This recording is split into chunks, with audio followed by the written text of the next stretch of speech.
নাম দেখে দেখি মানে আমরা নামই খেয়াল করি না, আমরা জাস্ট ঢুকে গেছি। আজকে আমরা সবাই অনেক হ্যাপি। নমস্কার, আমি সুদীপ্ত, আমি রিমি। আজকে আমাদের সকলের একটা স্বপ্ন পূরণ করতে আমরা যাচ্ছি। সেটা আমরা আমাদের নতুন বাইক কিনতে যাচ্ছি। কি বাইক কিনছি, কি আমাদের স্বপ্ন, চলো ভিডিওটা পুরো দেখতে থাকো, তাহলেই বুঝতে পারবে। নতুন বাইকের ডেলিভারি নিতে আমরা 3 জন যাচ্ছি। সকালে একটু কাজ ছিল, সকালেই বেরোনোর প্ল্যান ছিল, কিন্তু একটু কাজের কারণে দেরি হয়ে গেল। এখন বাজে প্রায় 4টে। হ্যাঁ 4টে, প্রায় 4টে। চলো তাহলে বেরোনো যাক, আমরা মোটামুটি রেডি। হ্যাঁ রেডি, আমি বাদে। আর রনি আসছে, রনি আসলে আমি আর রনির বাইকে করে যাবো, আর এরা 2জন স্কুটি করে যাবে। আমরা এখন বেরোচ্ছি আর ওরা চলে গেছে আগেই, আর আমরা এখন যাচ্ছি আমি আর দিদি, ওই যে। তো চলো,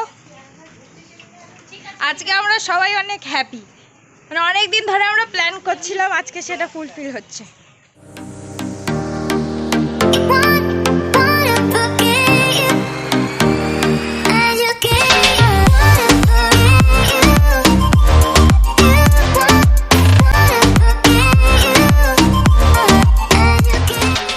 আমরা শোরুমে পৌঁছে গেছি। সুদীপ্ত আর রনি আগেই চলে এসেছিল, আমাদের আসতে একটু দেরি হয়েছে। আর আমরা আজ নিতে চলেছি রয়্যাল এনফিল্ড।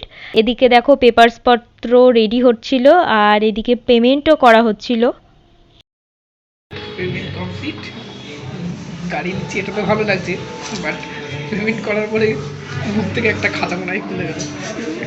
বাত তো সহি পেমেন্ট কমপ্লিট হওয়ার পর এবার আমাদের বাইকটা ডেলিভারি দেওয়া হবে।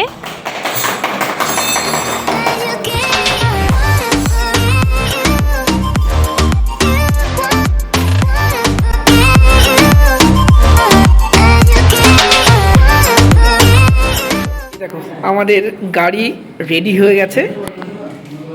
এটা Royal Enfield Meteor 350 Fireball version ব্লুটা। প্রথম স্টার্ট করবে, স্টার্ট করো।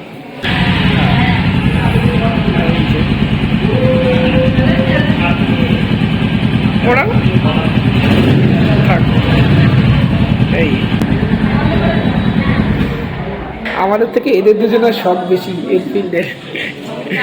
বল কেমন লাগছে? ওর তো ছোট থেকে শখ এনফিল্ডে করে পাহাড়ে যাবে, তারপরে বিয়ের পরে দেখি ওরও ভীষণ শখ এনফিল্ডের। আমরা খুব শিগগিরই যাব পাহাড়ে। অ্যাকচুয়ালি আমি আমি আমি চালাবো, আর দুজনকে দুটো প্যানিয়ার লাগে, দুজনকে 2 প্যানিয়ারের মধ্যে বসাবো। ওটাকে আমি চলে যাবো, আমরা চালাবো। হ্যাঁ ফাইনালি একটা স্বপ্ন পূরণ হলো রয়্যাল এনফিল্ডের। চলো এবার আমাদের সাথে রনি তো আছেই, 4 জন আছি। চলো এবার শোরুম থেকে বেরিয়ে রেস্টুরেন্টে যাবো, খাওয়া দাওয়া করে দেন বাড়ি যাবো। চলো দাদা, আসলাম রনির হান্টারে করে, আর যাচ্ছি মিটিওরে করে। রনির কিছুদিন আগেই ওর রয়্যাল এনফিল্ড হান্টারটা নিয়েছে, ওর বাইকটা খুব সুন্দর।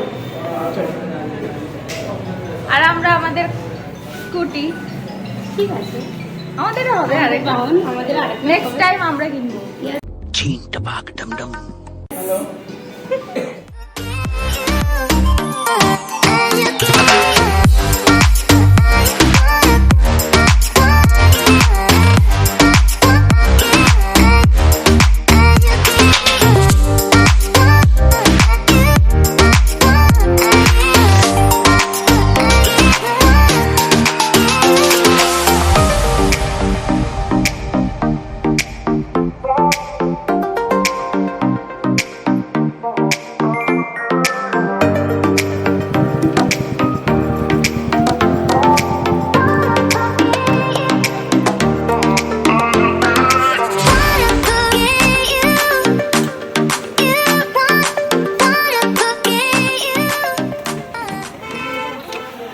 আমরা আসলাম একটা রেস্টুরেন্টে, আমাদের সন্ধ্যা মাঠপাড়াতে।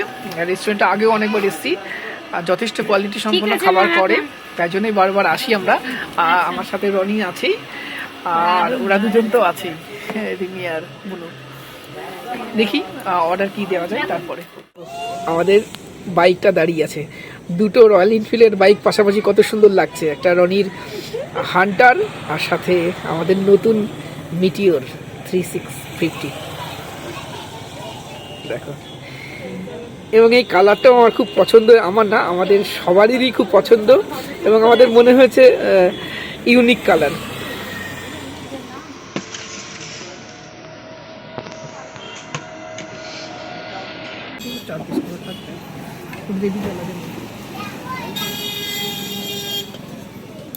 সেই ফ্রাইড রাইসটা এটাই দেখো, খাবার দাবার মোটামুটি দিয়ে গেছে। আমরা খাওয়া, ওরা দুজন তো অলরেডি শুরু করে দিয়েছে, আর আমরা নিয়েছি খাবারে mixed rice with handi chicken. এই মেনুটা এই রেস্টুরেন্টে আমি আগেও কয়েকবার খেয়েছি, বেশ চমৎকার ছিল। আচ্ছা, আজকে কেমন হয়েছে, খেয়েছিস এখনো? না, এখনো খাইনি, খেয়ে নিয়ে রিভিউ দিচ্ছি। চলো এবার এদের কাছ থেকে একটু ফুড রিভিউ নিই, কেমন খেতে। সত্যি ভালো, ভালো। অনেকটাই ভালো। এটা রোজ, তাই তো? রোজ রোজ রোজ সন্ধ্যা মাঠ করা। কারণ আমার আজকে যা দেবে তাই ভালো লাগবে, মন খুশি থাকলে সবকিছুই ভালো লাগে। রনি বল, কেমন লাগছে? ভালো লাগছে। ভালো। ভাইপো যখন বলেছে ভালো, তার মানে ভালো। আচ্ছা, আমরা এর আগেও অনেকবার এসেছি বল। এর আগে যখন ইলেকট্রিক স্কুটিটা কিনেছিলাম, তখনও স্কুটি কিনে বাড়ি যাওয়ার সময় এখানেই খেয়েছিলাম, সেম মেনু ছিল। এই রেস্টুরেন্টের এই মেনুটা আমাদের ভালো লাগে। বল। আমি একটা কথা বলি, আমার পরীক্ষা ছিল, পরীক্ষা দিয়ে আসার সময় এই রেস্টুরেন্টে আসবো বলে আগের একটা রেস্টুরেন্টে ভুল করে ঢুকে গেছি। খাবারটা আবার অর্ডার দেওয়ার পরে যখন খাবার এসছে, খেতে খেতে আমি বলছি সেই টেস্ট তো পাচ্ছি না, এটা কোন রেস্টুরেন্ট। তারপরে নাম দেখে দেখি, মানে আমরা নামই খেয়াল করিনি, আমরা জাস্ট ঢুকে গেছি, যে মনে ছিল যে এই সাইডে রেস্টুরেন্ট, এবং একই জায়গায় এবং দেখতেও একই রকম। একই রকম। হ্যাঁ, সবই এই যে এখানে বাড়ির নিচে দেখছো, যেমন যে ছোট ছোট হাট টাইপের করা আছে বাঁশের, ওই রেস্টুরেন্টটাও ঠিক সিমিলার, তাই না? এখানে দোতলা আছে, ওটা দোতলা সিস্টেমটা নেই। চলো তাহলে খেয়ে নাও, সেদিনকে বেশি আমরা কথা বললে মুরগি হজম হয়ে হবে না। গেছিলাম। আমাদের খাওয়া দাওয়া হয়ে গেছে, এবার বেরোনোর পালা। এই আমাদের ব্লু বিউটি বেরোবো এবার। এখান থেকে বাড়ি বেশি দূর না, 10 কিলোমিটার মাত্র। মোটামুটি আস্তে আস্তে যেতে হবে, কারণ বোন আছে, ওর কাছে ইলেকট্রিক স্কুটি, মোটামুটি 20-25 মিনিট লাগবে। চলো বেরোনো যাক তাহলে। তো আজকের ভিডিও এই পর্যন্তই। আর কেমন লাগলো আজকের ভিডিওটা নিচে কমেন্ট বক্সে অবশ্যই জানাবেন। আর আমাদের গাড়িটা কেমন আমাদের লাগলো, গাড়িটা কেমন লাগছে সেটাও অবশ্যই বলতে হবে। কালারটা কেমন লেগেছে সেটাও বলবে। তো আজকের জন্য টাটা, দেখা হচ্ছে পরের ভিডিওতে।